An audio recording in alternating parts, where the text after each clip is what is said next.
प्यारे बच्चों, प्रोजेक्ट परख के द्वारा हम लोगों ने विभिन्न विषय के 5-5 मॉडल सेट को देखा है।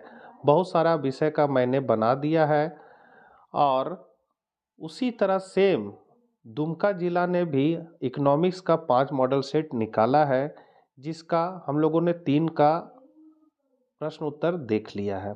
इस वीडियो में हम लोग मॉडल सेट 4 के प्रश्नों के उत्तर को देखेंगे। दुमका जिला द्वारा आंसर तो नहीं दिया गया है। फर्स्ट पार्ट के वीडियो में हम लोगों ने मॉडल सेट के ऑब्जेक्टिव और अति लघु उत्तरीय प्रश्नों को कंप्लीट कर लिया था। यदि उसको आप लोगों ने नहीं देखा है तो आपको इस वीडियो के लास्ट में या ऊपर आई बटन पर या डिस्क्रिप्शन में मिल जाएगा। सेकेंड पार्ट का यह वीडियो है जिसमें हम लोग 39 नंबर से आगे के प्रश्नों को देखेंगे। चैनल पर यदि आप पहली बार हैं तो जरूर सब्सक्राइब कर ले, क्योंकि जैक से संबंधित महत्वपूर्ण प्रश्नों की जानकारी आपको इस चैनल के माध्यम पर मिलती रहेगी। तो 39 नंबर क्वेश्चन है आपका, समसीमांत उपयोगिता नियम को परिभाषित करें। तो इस नियम को है सो प्रोफेसर मार्शल ने दिया था। तो उनके अनुसार क्या है समसीमांत उपयोगिता नियम, कि अगर किसी व्यक्ति पास कोई वस्तु हो जिसे वह विभिन्न प्रयोग में ला सकता है, तो वह उस वस्तु और विभिन्न प्रयोगों के बीच इस प्रकार विभाजित करेगा कि सभी वस्तुओं की सीमांत उपयोगिता समान हो जाए। कहने मतलब है कि यदि किसी पास कोई वस्तु है, मतलब वो मुद्रा है जिसको वह विभिन्न प्रयोग में ला सकता है, जैसे कपड़ा खरीद सकता है, किताब खरीद सकता है, नाश्ता कर सकता है, तो विभिन्न प्रयोग में ला सकता है। तो इस वस्तु को विभिन्न प्रयोग में इस तरह बांटेगा कि सभी से मिलने वाला सीमांत उपयोगिता क्या हो जाए, समान हो जाए। इसी को सम सीमांत उपयोगिता नियम कहा जाता है। और इसका फॉर्मूला आपका है सम सीमांत उपयोगिता नियम का MUX/PX। इसमें MUX जो है वो है X वस्तु की सीमांत उपयोगिता और PX जो है वो X वस्तु का मूल्य हो गया। MUY हो गया Y वस्तु की सीमांत उपयोगिता, Y वस्तु का मूल्य, और ये मुद्रा की सीमांत उपयोगिता हो जाएगा। X वस्तु का मूल्य मतलब X को हम लोग आम मान सकते हैं और Y को हम लोग केला मान सकते हैं। तो दो वस्तु हो गया, तो दो वस्तु और ये आपका मुद्रा। तो इस तरह हम मुद्रा को बांटा है दोनों वस्तु में कि दोनों की सीमांत उपयोगिता क्या हो जाए, आपस में बराबर हो जाए। तो यहाँ पर आपका दिया हुआ है कौन क्या है, MUX क्या है, तो X वस्तु से मिलने वाली सीमांत उपयोगिता जो मैंने बता दिया है। अब हम लोग 40 नंबर क्वेश्चन देखते हैं, कुल परिवर्तनशील लागत क्या है। तो जो लागतें उत्पादन में परिवर्तन के कारण घटती बढ़ती रहती है, कुल परिवर्तनशील लागत कहलाती है, जैसे मजदूरी, कच्चे माल का मूल्य इत्यादि। मतलब कहने मतलब है कि यदि आपका उत्पादन ज़्यादा हो रहा है तो लागत आपका बढ़ेगा। तो उत्पादन के साथ जो लागत बढ़ता है या फिर घटता है वो क्या है, परिवर्तनशील लागत है। तो सबको अगर हम लोग जोड़ देंगे परिवर्तनशील लागत को तो वो मेरा बन जाएगा कुल परिवर्तनशील लागत। अगला क्वेश्चन है, पूर्ण प्रतियोगिता बाजार में संतुलन के दो शर्त क्या है। तो संतुलन के दो शर्त है बच्चों। पहला है MR बराबर MC और दूसरा शर्त है MC की रेखा MR रेखा को नीचे से ऊपर जाते हुए काटे। जैसे ये ग्राफ है, ये है आपका AR का रेखा और यही है आपका MR का भी रेखा, ठीक है। ये है आपका MC का रेखा। तो पहला शर्त कहाँ पूरा हो रहा है, तो यहाँ हो रहा है और यहाँ हो रहा है। लेकिन दूसरा शर्त क्या है कि MC की रेखा MR रेखा को नीचे से ऊपर जाते हुए काटे। यहाँ जो काट रहा है वो ऊपर से नीचे आते हुए काट रहा है और यहाँ पर जो है नीचे से ऊपर जाते हुए काट रहा है। तो सेकंड जो शर्त है ये कहाँ लागू हो रहा है, यहाँ पर। तो पहला MR बराबर MC यहाँ और दूसरा शर्त भी यहाँ लागू हो रहा है, इसलिए संतुलन बिंदु ये बिंदु कहलाएगा। अपूर्ण प्रतियोगिता की परिभाषा दे। तो प्रोफेसर चैम्बरलिन तथा श्रीमती रॉबिन्सन के अनुसार बाजार की वास्तविक स्थिति अपूर्ण प्रतियोगिता की होती है। अपूर्ण प्रतियोगिता बाजार की वह स्थिति है जिसमें क्रेताओं तथा उत्पादकों की संख्या सीमित रहती है तथा उत्पादन में विभिन्नता पाई जाती है। कहने मतलब अपूर्ण प्रतियोगिता बाजार में क्या है, सब है सो प्रतिस्थापक वस्तु को बेचेगा जिसका लेकिन रंग रूप क्वालिटी क्या होगा, अलग अलग होगा और उसमें विभिन्नता कुछ ना कुछ पाया जाएगा। जैसे अगर थम्सअप है, अगर हमको ठंडा पीने का मन है तो आपको थम्सअप भी मिलेगा, पेप्सी भी मिलेगा, कोको कोला भी मिल रहा है, लेकिन सबका टेस्ट क्या है, अलग है, सबका दाम अलग है, सबका पैकिंग अलग है। तो इस तरह बाजार को ही हम लोग कहते हैं अपूर्ण प्रतियोगिता की बाजार। अगला है निवेश क्या है, इसके मुख्य प्रकार क्या है। तो पीटरसन के अनुसार निवेश में उत्पादन के टिकाऊ यंत्रों, नए निर्माण तथा स्टॉक में होने वाले परिवर्तन के खर्च को शामिल किया जाता है। जैसे यदि हम कोई मशीन खरीद के लाए, सिलाई मशीन, कि अब हम कपड़ा सिएंगे और पैसा कमाएंगे, तो मशीन में जो मेरा पैसा खर्च हुआ वही निवेश कहलाएगा। ठीक है, तो निवेश जो है वो दो प्रकार में बांटा गया है। किस प्रकार में? तो प्रेरित निवेश। प्रेरित निवेश मतलब होता है लाभ कमाने के उद्देश्य से जो हम निवेश करेंगे वो प्रेरित निवेश कहलाएगा, मतलब ये आय से प्रेरित होता है। दूसरा है स्वचालित निवेश। इसका उद्देश्य क्या होता है? लाभ कमाना नहीं होता है, ये सरकार खर्च करती है, इन्वेस्ट करती है कल्याण करने के लिए, तो वो हो जाता है स्वचालित निवेश। आगे बढ़ते हैं हम लोग। सिद्ध करें कि M C plus M P S बराबर 1 होता है। तो एमपीसी क्या हो गया? सीमांत उपभोग प्रवृत्ति, और एमपीएस हो गया सीमांत बचत प्रवृत्ति। ये क्या है? दोनों का जोड़ है सो 1 के बराबर होता है। तो परिभाषा है एमपीसी का, तो इस फॉर्मूला को याद रखिएगा, ये फॉर्मूला है एमपीसी का। ठीक है, तो परिभाषा इसके आधार पर याद रखें। डेल्टा मतलब परिवर्तन, आय में परिवर्तन के फलस्वरूप उपभोग में परिवर्तन के अनुपात को सीमांत उपभोग प्रवृत्ति कहते हैं। वही चीज यहाँ लिखा हुआ है बच्चों, जैसे लिखा हुआ है लिख दीजिएगा। ठीक है, आगे बढ़ते हैं। तो सीमांत उपभोग प्रवृत्ति का भी फॉर्मूला बता दिए। ये डेल्टा सी जो आपको बता रहा है वो उपभोग में परिवर्तन को बता रहा है, डेल्टा वाई जो है वो आय में परिवर्तन को बता रहा है। अब सीमांत बचत प्रवृत्ति का फॉर्मूला क्या है? तो यहाँ आप देख सकते हैं डेल्टा एस बट्टा डेल्टा वाई। तो इसको परिभाषा बोलेंगे, आय में परिवर्तन के फलस्वरूप बचत में होने वाले परिवर्तन के अनुपात को सीमांत बचत प्रवृत्ति कहते हैं। तो यहाँ लिखा हुआ है, सेम इसी तरह लिख दीजिएगा। ठीक है, अब है सीमांत उपभोग प्रवृत्ति एमपीसी तथा सीमांत बचत प्रवृत्ति एमपीएस के संबंध को निम्नलिखित समीकरण की सहायता से स्पष्ट कर सकते हैं। एमपीसी का ये फॉर्मूला का, एमपीएस का ये फॉर्मूला हो गया। अब संतुलन कहाँ होता है? जहाँ y बराबर सी प्लस एस होता है। ठीक है, संतुलन का दो फॉर्मूला होता है, y बराबर सी प्लस आई होता है और एक होता है y बराबर सी प्लस एस। तो चूंकि यहाँ बचत भी आ गया तो हम लोग ये फॉर्मूला को लेके चलेंगे। अब है यहाँ सीमांत है, सीमांत मतलब होता है परिवर्तन की दर को कहा जाता है, तो इसलिए सभी में क्या लग गया? डेल्टा लग गया। जैसे y के साथ डेल्टा y हो गया, c के साथ डेल्टा c और s के साथ डेल्टा s लग गया।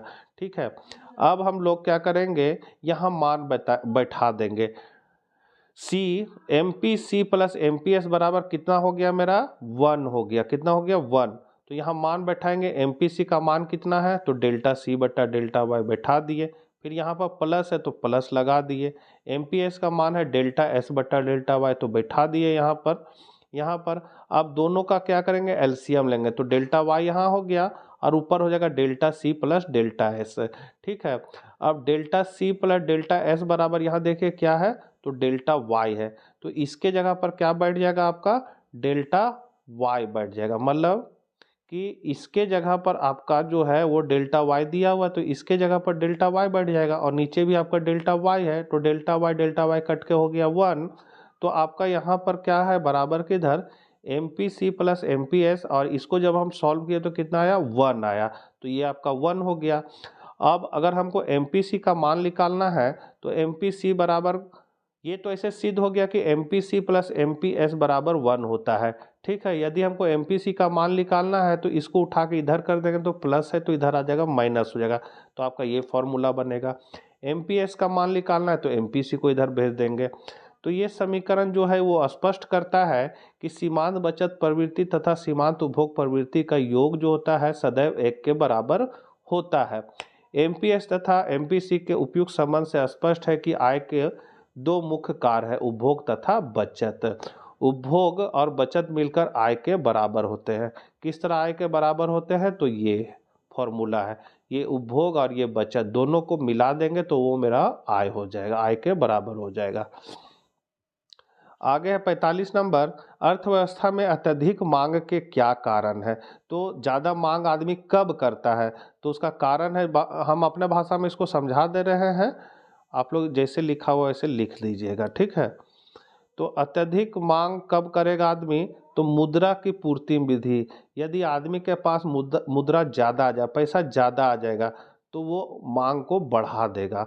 ठीक है, दूसरा है प्रत्योज्य आय में वृद्धि, जब लोगों की प्रत्योज आय में वृद्धि होती है तो भी उपभोग व्यय में वृद्धि हो जाती है, परिणाम स्वरूप मुद्रास्फीति की स्थिति उत्पन्न हो सकती है। फिर है घाटे की वित्त व्यवस्था। तो वर्तमान समय में कल्याणकारी सरकारें घाटे की वित्त व्यवस्था अपनाकर सार्वजनिक व्यय में वृद्धि करती है। घाटे की वित्त व्यवस्था मतलब होता है खर्च ज़्यादा है, आमदनी कम है, तो क्या होता है सरकार क्या करती है, घाटे की वित्त व्यवस्था लाती है। जैसे मान लीजिए आपको शादी में खर्च करना है 1 लाख रुपया, ठीक है, लेकिन आपका 20 ही हज़ार है आपके पास, तो बाकी पैसा कहाँ से लाइएगा, तो उधार मांगिएगा, किसी से लोन लीजिएगा, कोई ज़मीन बेच दिए, तो ये सब जो व्यवस्था किया जाता है उसी तरह सरकार भी व्यवस्था करती है जो घाटे की वित्त व्यवस्था कहलाती है। तो वर्तमान समय में क्या है कि कल्याणकारी सरकारें घाटे की वित्त व्यवस्था अपनाकर सार्वजनिक व्यय में वृद्धि करती है, तो लोगों के पास एक ओर उपभोग आय में वृद्धि हो जाती है और दूसरी ओर वस्तु के ना होने के कारण अत्यधिक मांग की स्थिति उत्पन्न हो जाती है और मूल्य में वृद्धि हो जाती है। कहने मतलब है कि घाटे की वित्त व्यवस्था करके जनता के पास पैसा पहुंच जाता है, लेकिन बाजार में जो सामान है उसका कमी रहता है, तो जब सामान कम रहेगा और खरीदने वाला आदमी ज़्यादा पहुंच जाएगा तो उस सामान का दाम क्या होगा, बढ़ने लगेगा। फिर है विनियोग में वृद्धि। और पांचवा पॉइंट है वस्तुओं का विदेशों में निर्यात। जैसे डील किया हुआ आप लिख लीजिएगा, ठीक है। 46 है कर, मतलब टैक्स क्या है या कितने प्रकार के होते हैं। तो एनातुल मुराद के अनुसार कर वह आवश्यक भुगतान है जो एक व्यक्ति या फर्म द्वारा सरकार को दिया जाता है। करदाता को सरकार से मिलने वाले लाभ का इससे कोई संबंध नहीं होता है। प्रत्यक्ष कर, अप्रत्यक्ष कर, व्यवसाय कर और संपत्ति और बिक्री कर, ये सब कर के प्रकार है। दीर्घ उत्तरीय प्रश्न है, मांग का नियम क्या है, तालिका तथा चित्र द्वारा स्पष्ट करें। तो अपनी भाषा में समझा देते हैं बच्चों कि जब मूल्य बढ़ता है तो मांग घट जाता है और जब मूल्य घटता है तो मांग बढ़ जाता है, इसी को हम लोग मांग का नियम कहते हैं। और इसको हम लोग तालिका से दिखा सकते हैं। ये तालिका है कि कीमत जब 8 है तो मांग कितना हो रहा है, 2।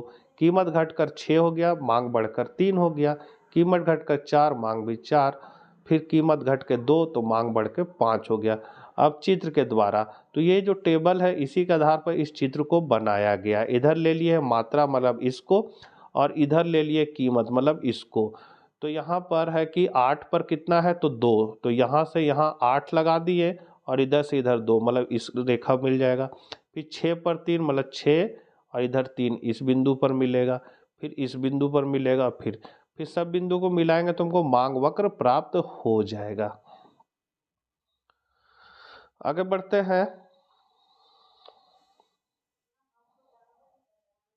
एक वस्तु की मांग की मूल्य लोच 3 है। मांग की मूल्य लोच मतलब लोच का मान दिया हुआ है कितना, 3, तो ईपी बराबर 3 दिया हुआ है। एक गृहस्थ 6 रुपए प्रति इकाई कीमत पर इसकी 30 इकाइयों की मांग करता है। मतलब कीमत कितना है, पी कितना है 6, और कितना इकाई मांग करता है 30, तो क्यू हो गया आपका 30। उसके बाद है कि यदि कीमत कम होकर 5 रुपये प्रति इकाई रह जाती है, अब कीमत घट गया, मतलब पहला कीमत था आपका कितना 6, अब हो गया 5, तो जो सेकेंड वाला कीमत है इसको हम लोग नाम देंगे P1। तो P1 कितना लिखे, 5 लिख दिए, ठीक है। P1 यहाँ 5 दिया हो तो 5 लिख दिए। तो गृहस्थ कितनी वस्तु की मांग करेगा, तो 6 पर मांग कितना कर रहा था 30, 5 पर कितना मांग करेगा, तो इसका मतलब Q1 आपको निकालना है, ठीक है। अब हम लोग फॉर्मूला लगाएंगे। तो यहाँ पर हम लोग का ये मेन फॉर्मूला है, ठीक है।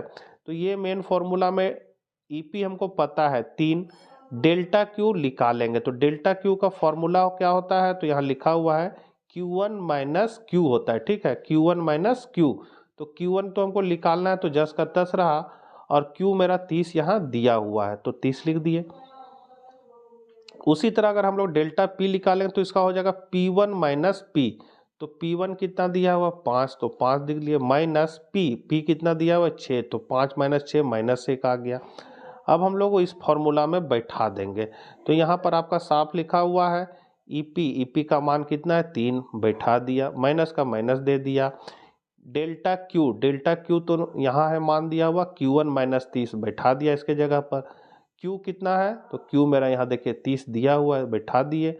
फिर आपका पी का मान कितना है, यहाँ पर पी है तो पी का मान आपका है 6, तो 6 बैठा दिए। डेल्टा पी हमको कितना निकला, तो -1 निकला, तो -1 बैठा दिए। अब इसको हम लोग सॉल्व करेंगे, तो यहाँ पर सॉल्व करेंगे, ये माइनस से ये माइनस कट गया, ठीक है। अब 6 बचे क्या हो गया, 30 हो गया, तो नीचे 5 बच गया, ऊपर Q1 माइनस 30 बच गया। अब हम लोग इसको तिरछा गुना कर, तो 5 दिया 15 हो गया, और ये ऊपर वाला 10 का 10 लिखा गया।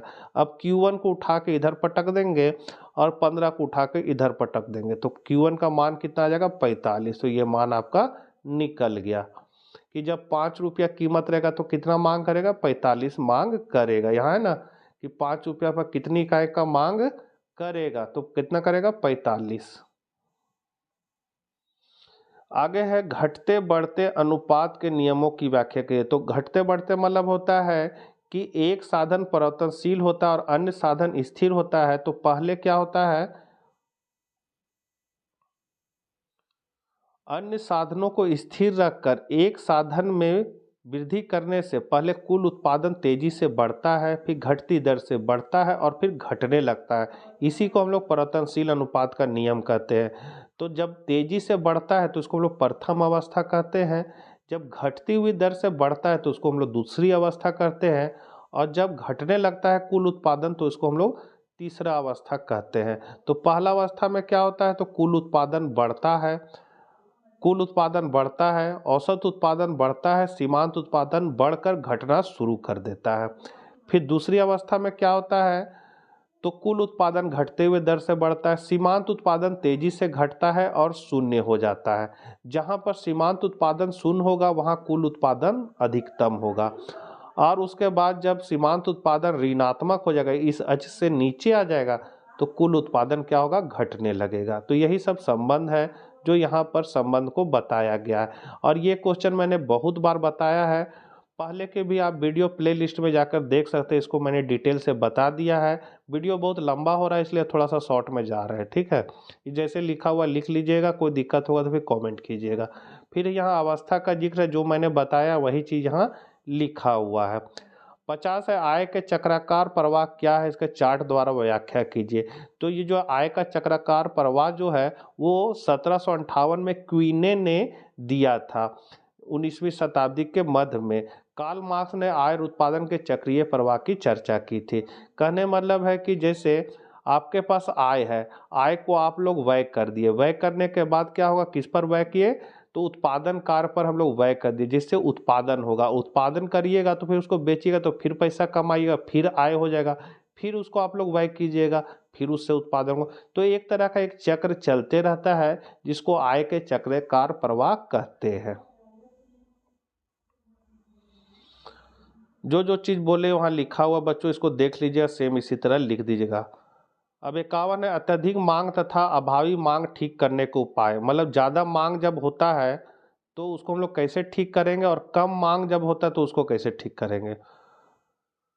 तो ज़्यादा मांग कब होता है, जब आदमी के पास पैसा ज़्यादा पहुंच जाता है और बाजार में सामान कम हो जाता है तो मूल्य तेजी से बढ़ने लगता है, उसको हम लोग कहते हैं अत्यधिक मांग। उसको हम लोग कैसे ठीक करेंगे, तो सरकार उपाय अगर अपनाएगी तो उसको हम लोग राजकोषीय नीति कहेंगे, और केंद्रीय बैंक यदि इस उस उपाय को अपनाती है, मतलब अत्यधिक मांग को कम करने का उपाय अपनाती है, तो उसको हम लोग मौद्रिक नीति कहेंगे, ठीक है।